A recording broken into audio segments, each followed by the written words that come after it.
Welcome back to another episode of Cyber Tuesdays, everyone. Today is Tuesday, August 25th, 2020, and this is episode 36. On today, I am going to be talking about the former chief security officer who was charged with covering up a 2016 data breach at Uber Technologies.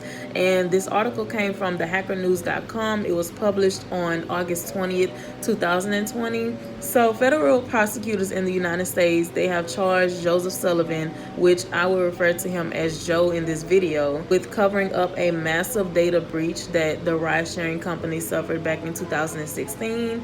The United States Department of Justice actually published that Joe took deliberate steps to conceal, deflect, and mislead the FTC, which stands for the Federal Trade Commission, about this data breach. And he was also involved with paying a ransom of $100,000 to hackers to keep the incident a secret, which is very weird because it's usually the opposite of what occurred. So the hackers are usually the ones who ask for a ransom in order to give the company their information back that they have actually stolen. So on this date, which was August 20th, a criminal complaint was filed in the federal court charging Joe with obstruction of justice and misprision of a felony in connection with the attempted cover-up of the 2016 hack of Uber Technologies.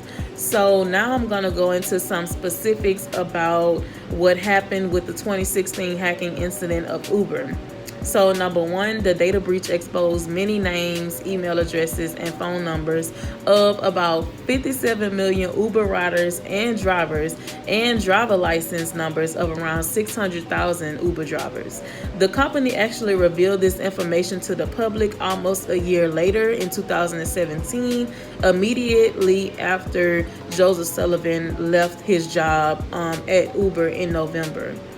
Later, which the hackernews.com, they didn't specify when, it was reported that two hackers were behind this hacking incident, to whom Joe actually paid this ransom money to in exchange for them to keep their promise to delete the data of customers they had stolen. All this started when Joseph was a representative at the company in 2016. He was responding to the FTC inquiries about a previous data breach that occurred in 2014.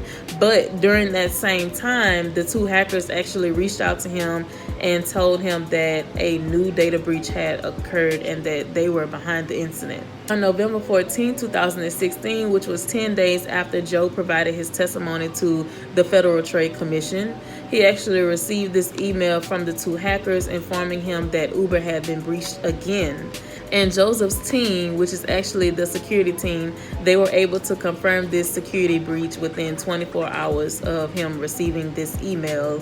And rather than Joe reporting this incident to the FTC, he took deliberate steps to go ahead and keep this knowledge of the data breach private. But here's the plot twist. So according to some court documents, the ransom amount was paid through a bug bounty program in an attempt to document this incident of blackmailing payment as bounty for white hat hackers who pointed out security flaws but have not compromised data. So what Joe was doing was trying to cover up this incident by trying to make it seem like the two hackers were good hackers and that he actually paid them for finding this security flaw or this vulnerability, and he just brushed it off as something that was, on the good side, rather than it was some actual black hat hackers who hacked into their systems and compromised their user information. Uber paid the hackers $100,000 in Bitcoin in December of 2016, despite the fact that the hackers did not release their legal names at that time. And Joe also had them sign a non-disclosure agreement which contained a false representation that the hackers did not steal or take any of that data. But even further, after Uber personnel identified who the two hackers were, Joe had went ahead and printed out some fresh non-disclosure agreements and had them sign those in their legal names, and it still contained that false condition that no data had been stolen or retrieved. Uber's new management eventually discovered the truth, and they released this to the public as well as the FTC in November of 2017.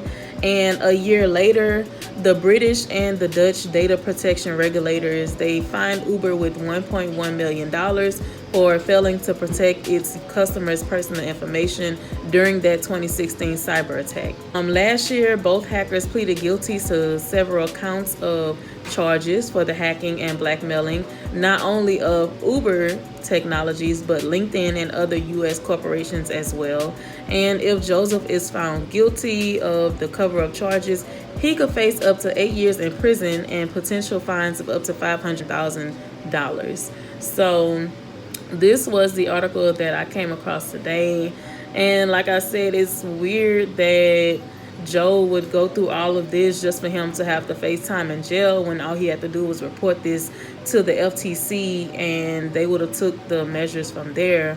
But now he has to go through these kinds of consequences and repercussions just because he did not want this information to be released to the world, which I don't know why.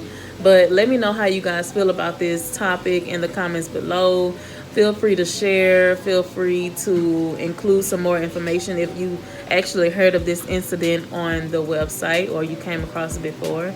And with that being said, I will be posting a post on tomorrow via my blog, and I'll catch you guys on next Tuesday. So peace out.